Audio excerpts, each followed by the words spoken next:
Good afternoon, everyone. Assalamualaikum warahmatullahi wabarakatuh. How's life?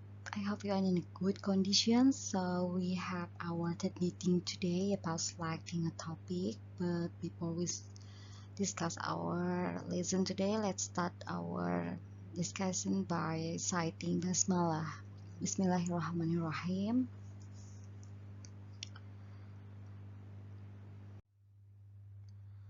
Okay, those are some things that we will discuss. The first is ways to choose a topic. The second is determining speech purpose, passing the central idea, supporting idea, and putting material together. Jadi dalam materi ini kita akan membahas tentang ways to choose a topic, how to select a topic. After we have a topic, bagaimana cara menentukan specific purpose-nya, tujuannya apa sih, atau general purpose-nya apa sih, tujuan daripada speech kita apa. Kemudian juga phrasing the central idea, ide utamanya apa, atau subjek thesis statement-nya apa. Kemudian juga supporting idea itu resource, ide-ide yang bisa mensupport daripada our central idea. And then putting material together. Dalam supporting idea itu nanti kita banyak sekali resource dari artikel atau dari koran atau dari websites. Nah, bagaimana kita put them together, bagaimana kita bisa menyatukan mereka dalam sebuah teks yang bisa mensupport our central idea gitu. Jadi tahap pertama yang harus kita ketahui adalah how to select topic, and then how to make general and specific purpose, and then how to phrasing the central idea, how to support our idea, and how to put the material together. Understanding about the topic. I think you have been familiar about the definition of topic. Topic is the general message or idea expressed in a speech or written work. Topic is also subject of speech. Jadi topik itu sesuatu yang akan kita deliver, sesuatu yang akan kita bicarakan. Subjek daripada pidato kita apa sih? Gitu. And then selecting topic is a process of selecting a broad area of knowledge and then narrowing the topic to one that is manageable for a given rhetorical situations ya. Intinya selecting a topic itu sebuah proses bagaimana kita memilih topik dari yang broad knowledge, dari yang banyak ide di otak kita, mau mana, which one the topic that you want to choose. Jadi pilih satu idea atau satu topik yang akan kita bahas. Oke. Nah, di sini ada ways to get a topic and then some sources ya. Jadi ada banyak cara to get a topic. Banyak sekali, tapi di sini Miss hanya kasih brainstorming, clustering, ada research and observations, ada reading, ada questioning and searching, ada juga sumber-sumbernya. Gimana sih caranya supaya kita dapat topik? Nah, bisa kita cari di website, books, newspaper, artikel, etc. I'm sorry. Okay, ways to get the topic. The first is brainstorming. Brainstorming itu umum ya. Brainstorming itu banyak sekali strateginya. Di antaranya ada mind mapping, ada starbursting, storyboarding, ada SWOT analysis. So you can just visit this website. Kalian baca, kalian cari tahu apa itu brainstorming, apa itu starbursting. Jadi you can choose which one that you want to use. Ada juga personal inventory. Jadi ketika kita mau menentukan topik, kita juga bisa buat personal inventory. Nanti contohnya ada di slide selanjutnya. Atau ada clustering. Ya, clustering juga sama. Nanti ada contoh selanjutnya, dan juga ada questioning or reading ya. Jadi kalau personal inventory itu lebih kepada experiences, and then interest, and then hobbies, skills, or beliefs. Jadi kita punya pengalaman, ide, minat, kita tulis apa saja. Kita tulis, kemudian kita akan menentukan which one. This is the example of mind mapping. For example, you want to talk about hold. Hold itu kan terlalu umum. Nanti kalian bisa tulis lebih spesifik lagi, lebih detail lagi. Holdnya apakah something that distract your hold, or maybe something that can support your hold. Misalnya kalian want to tell about something that distract your hold. Nah, stress salah satunya. Nah, stress itu juga bisa dibuat lebih spesifik lagi. Ada causes of stress, ada effects of stress, or solution of stress. Jadi ketika kita mau membuat sebuah topik, kita buat dulu mind mappingnya. Kita tulis dulu tema utamanya, tema umumnya apa, kemudian kita buat lagi spesifiknya apa, buat lagi detail spesifiknya apa, nanti kita akan bisa menentukan topik kita begitu.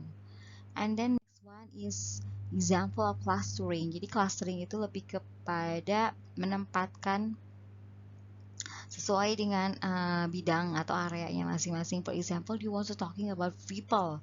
People siapa aja sih yang mau dibahas? Nah, for example, you want to tell about our Prophet Muhammad. Ya, Muhammad. Kalian tulis ide kalian tentang siapa aja orang yang ada di otak kalian. Oh, misalnya Nabi Muhammad, keluarga seperti mother, father, Najwa Shihab, Andy F. Noya, Maria Teguh. You just write down and then you can choose which one. For example, finally I want to write about Najwa Shihab. Nah, okay, maybe that's the example of people. Bagaimana kalau misalnya tentang problem? Ini sama ya, semuanya tulis dulu general theme-nya, tema utama umumnya, kemudian kalian tulis spesifiknya apa. Misalnya kalian mau berbicara tentang problem, for example, video game addiction or child exploitation. Nah, child exploitation, kalian misalnya tertarik untuk membicarakan masalah yang ada di lingkungan kalian tentang child exploitation. Kemudian apa aja sih efeknya, apa aja sih yang termasuk dalam child exploitation. Nah, itu bisa dibuat sebuah speech. Atau Korean drama fever, kenapa orang Indonesia pada suka sama drama Korea, so you can speech about it gitu. You can looking for the article, you can looking for the research about it, banyak kok di website. Nanti kalian bisa masukkan data-data mereka, hasil research mereka di speech kalian. For example, according to research of Joseph, katanya Indonesian people like drama Korea because, nah itu bisa. Jadi you have to give the real data, the real information kalau dalam speech ya. Nah, ini sama misalnya natural phenomenon. Natural phenomenon kan general nih. Kalian tulis spesifiknya apa aja. Ada earthquakes, ada COVID-19 transmission. Nah, pasti kalian banyak membahas tentang COVID-19 transmission karena we are now in that situation, ya kan? Jadi harus yang penonton ingin tahu juga ya, kita harus lihat penonton itu dalam speech gitu. Kalau teknologi juga sama, kalian tulis tema besarnya, kemudian tulis juga specific information. Nanti you can find the topic which one that you want gitu ya. That's the example of to determine the topic.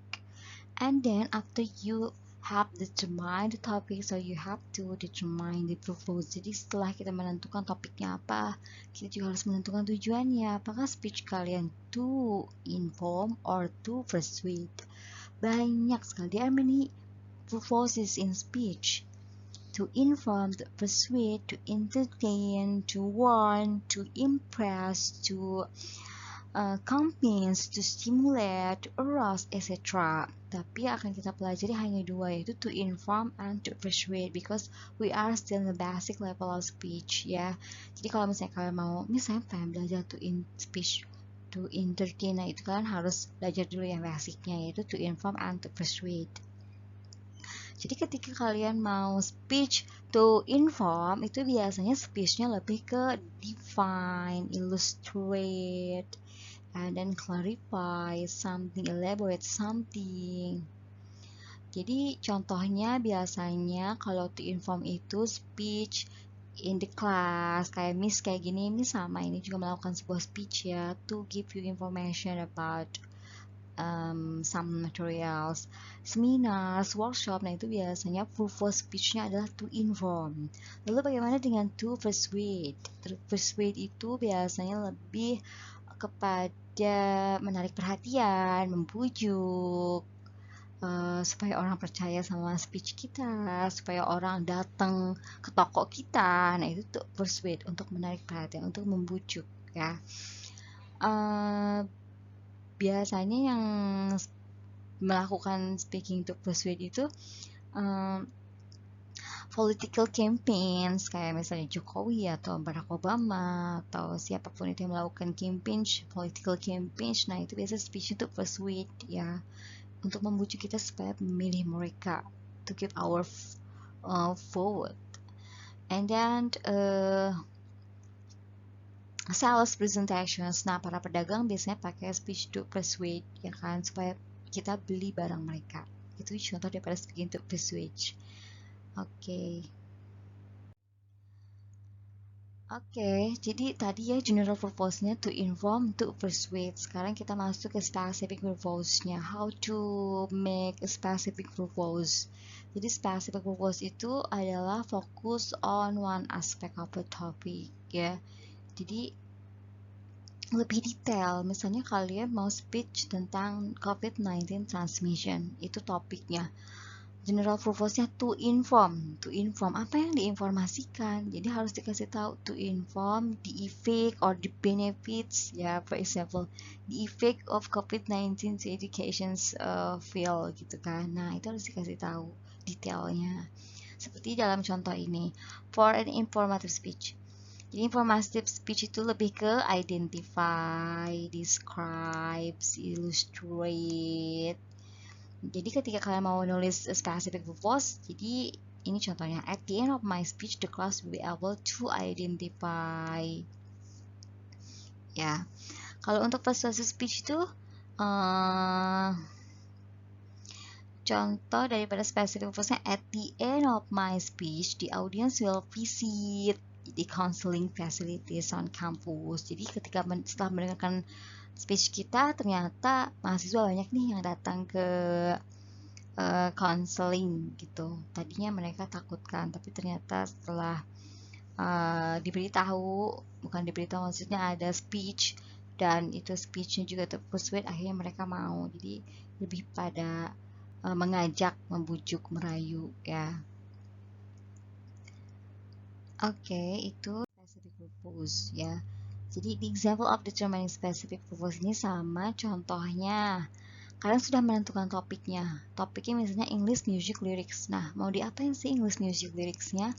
Oh, general purpose dulu. Oh, ini untuk memberikan informasi about English Music Lyrics. To inform. Lalu apa yang diinformasikan?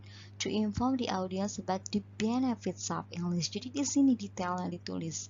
Jadi yang akan kalian bahas itu adalah the benefits of English Music Lyrics for English students ya. Kalau English Music Lyrics aja orang pasti bingung dong, apa sih yang mau di deliver? Ternyata the benefits of English Music Lyrics for English students. Jadi specific purpose itu lebih detail. Okay.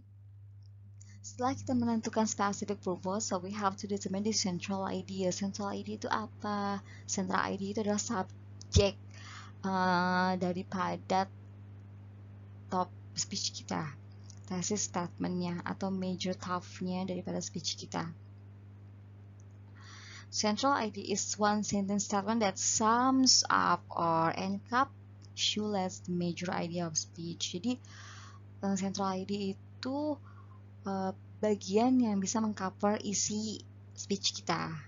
Mari kita lihat contohnya. Di sini specific purpose-nya to inform ya my audience about some of the major use of hypnosis. Jadi specific purpose-nya untuk memberitahu di audience about some of the major use. Jadi penggunaan hypnosis ya kan. Nah, kita sebutkan dalam central idea-nya. Jadi major use of hypnosisnya itu apa aja gitu. Oh, ternyata di sini ada 3 major use of hypnosis today are, nah, to control vain surgery, ya, to help people stop smoking, and to help students improve their academic performance. Jadi disebutkan central idea itu adalah inti daripada speech kita. Ternyata speech kita mau membicarakan tentang 3 major use of hypnosis, ya. Jadi yang pertama, to control pain in surgery, to help people stop smoking, and to help students improve their academic performance. Jadi di specific purpose-nya dia sebutkan kalau dia mau menerangkan tentang major use of hypnosis. Nah, di central idea itu lebih detail lagi. Ternyata ada 3 major use of hypnosis yang akan dijelaskan, yaitu to control pain in surgery, to help people stop smoking, and to help students improve their academic performance. Begitu. Jadi nanti di sini setelah kita membuat central idea-nya, kita bisa buat main points-nya. Jadi speech kita itu lebih terinci, lebih arrange, tidak berantakan karena kita sudah membuat kerangkanya serapih mungkin. Jadi yang pertama main points-nya tadi, hypnosis is used in surgery to help people. Ya. To control pain in surgery, hypnosis is used surgery as adjunct to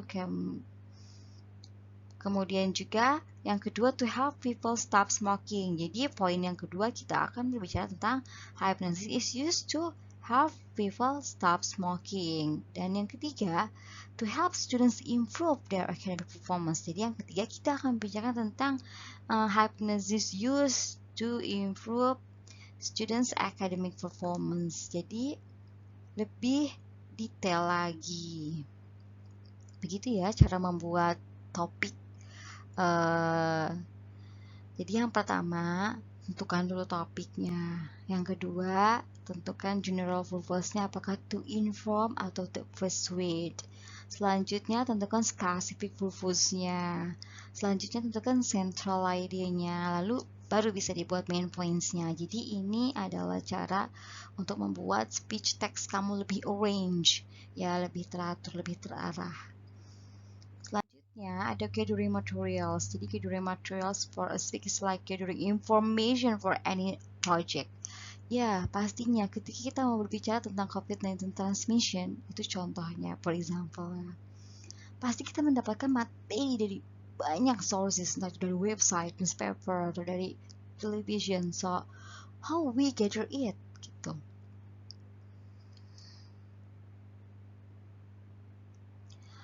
Oke, pertama, using your own knowledge and experience, atau doing library research seperti book, newspaper, article, atau searching di internet or interviewing, ya. Oke. Jadi setelah kita membuat gathering materials dari website, dari television, jadi nanti disatukan di dalam sebuah speech text kita, ditaruh di body of speech. Nanti ada caranya di pertemuan selanjutnya. Selanjutnya yaitu supporting materials. Jadi supporting materials itu adalah materi pendukung, ya. Coba Miss mau tanya nih. Listener always asks of a speaker, what do you mean? Why should I believe you? So what? Why is it important to me? Pasti ketika kita mendengarkan speech seseorang, when we are listening to the speech of someone, bertanya-tanya dong, aduh speechnya tentang apaan sih? Ngomongin apaan sih? Pasti kan. Terus, penting emangnya? Nah, gitu. Jadi biasanya, supaya speech kita lebih terpercaya, credible, kita harus memberikan supporting materials yang real data, real information. Tapi sebelumnya Miss mau kasih contoh ke kalian. Mana yang lebih membuat kalian percaya terhadap suatu informasi. Misalnya ini contohnya. Misalnya Miss Peach ya, Miss Peach. Kemudian Miss cuma bilang, automobile accidents are a serious problem. Bisa dimengerti nggak? apa begitu kan, itu terlalu general. Kemudian kalau misalnya Miss bilang the United States has an extremely high rate of fatal automobile accidents, itu kan kedengarannya seperti opini saja, tidak ada penguatnya. Beda sama yang kalau kita menyebutkan supporting materialnya. Jadi kalau supporting material lebih spesifik. Jadi semakin spesifik datanya semakin terpercaya. Kalau masih uh, general atau less general, memang menyebutkan kotanya, negaranya, the United States, tapi dia tidak menyebutkan berapa jumlahnya, kemudian dari mana sumbernya. Kalau spesifik ini, supporting materialnya lebih disebutkan. Jadi, according to the New York Times, nearly 40,000 people died on US roads last year. Nah, jadi ini lebih terpercaya karena dia ngambilnya dari koran. Gitu ya, dari majalah, dari berita, dari website yang terpercaya. Jadi kita kalau misalnya mau buat speech itu harus real data.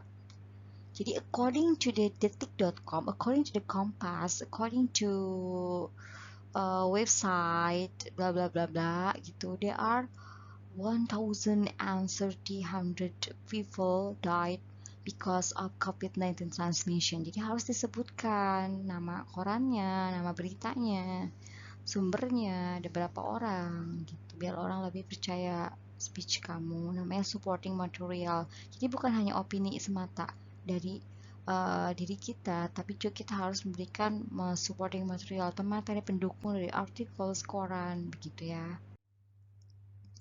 Jadi di sini ada types of supporting materials ya. There are many types of supporting materials, but just give you some. Di antaranya itu example, statistic, and testimony. Okay. The material used to support the speakerized ideas. The three major kind of supporting materials are. Jadi apa sih guna daripada supporting materials? To support, ya, to support our idea, to support our speech idea. Ya. Jadi kalian bisa pakai example atau statistik atau testimoni ketika kalian mau buat supporting material. Kalian bisa menggunakan salah satu atau semuanya juga boleh. Misalnya example. Jadi example ini entah itu dari experience seseorang atau ya atau dari gambar. Nah, itu bisa kita kasih lihat ke penonton. Oh, ini loh gambarnya. This is the example of gitu kan. Atau misalnya kalian melakukan sesuatu. This is the example of yoga, for example. Nah, itu bisa. Atau statistik. Nah, ini kebanyakan pakai statistik ya. Jadi presentasi kayak there are many people die because of COVID-19 transmission. There are 70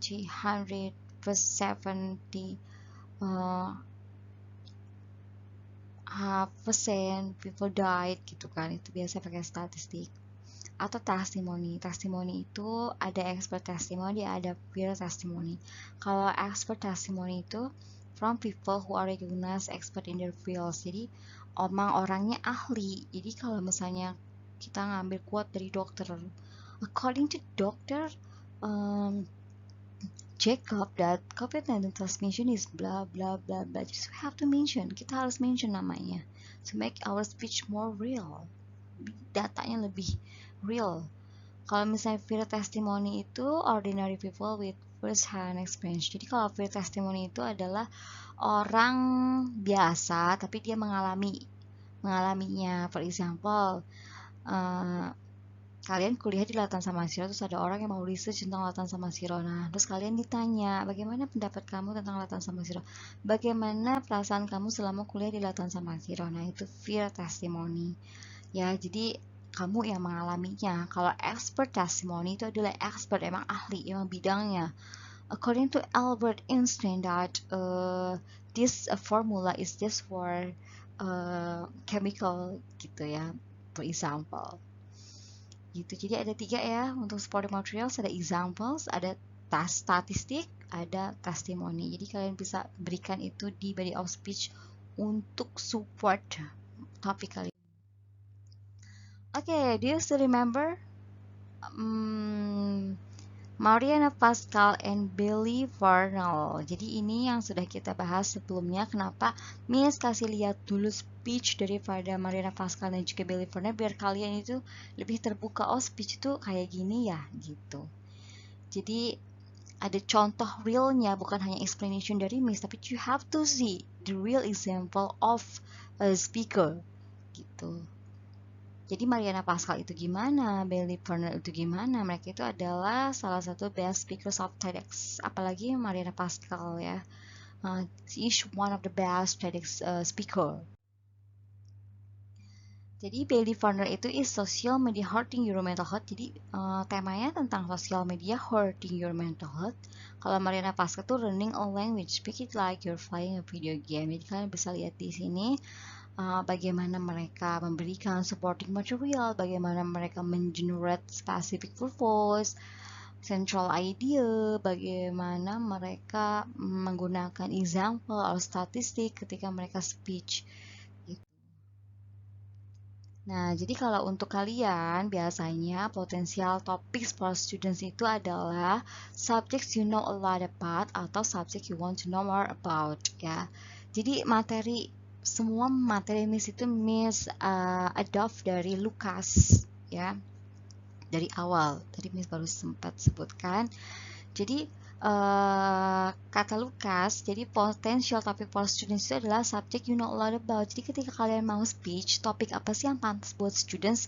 Jadi topik yang pantas buat students adalah subjek atau topik yang emang kalian udah tahu dan topik yang emang kalian mau tahu gitu. Sudah ada informasi sedikit tapi kalian mau tahu lebih lagi. Jadi ketika kalian nanti mau buat speech ya, for example, for UAS, itu topiknya nggak usah yang, aduh Miss susah banget kayaknya, no, no, no. You just have to think which topic that you expert. Jadi topik apa yang emang kamu bisa, begitu. Misalnya kamu expert dalam menjelaskan tentang online shop, for example, atau menjelaskan tentang akhlakul karimah di pondok pesantren atau life in boarding school. Nah, itu bisa juga jadiin speech, begitu. Oke. Jadi ini adalah beberapa website to assist your topic selection. Jadi kalau misalnya bingung, nanti kan Miss kasih tugas ya untuk memilih topik. Jadi di sini ada beberapa useful websites to looking for the topic. Jadi kalian bisa buka websitesnya, lalu kalian pilih which topic that you want to deliver gitu. And then this is our assignment. Ya, okay, the assignmentnya. Create your own topic by following the format below. The first you have to decide which topic that you want to choose. Topiknya apa? General purpose-nya apakah to inform or to persuade? Specific purpose-nya apa? Central idea-nya apa dan main point-nya apa? Begitu ya. Jadi kalian buat ini dulu. Jadi yang sederhana dulu sebelum ke body of speech, sebelum ke conclusion. So you just make the introduction of speech itu seperti ini. Okay, those are some references. The first is from Lucas, tapi kebanyakan dari Lucas ya. Okay, those what I have delivered to you all. Thank you so much for all your attention. Sorry for my shortcomings ya. You can ask me more via Japri WhatsApp. Let's close by hamdalah. Alhamdulillahirrahmanirrahim. Assalamualaikum warahmatullahi wabarakatuh.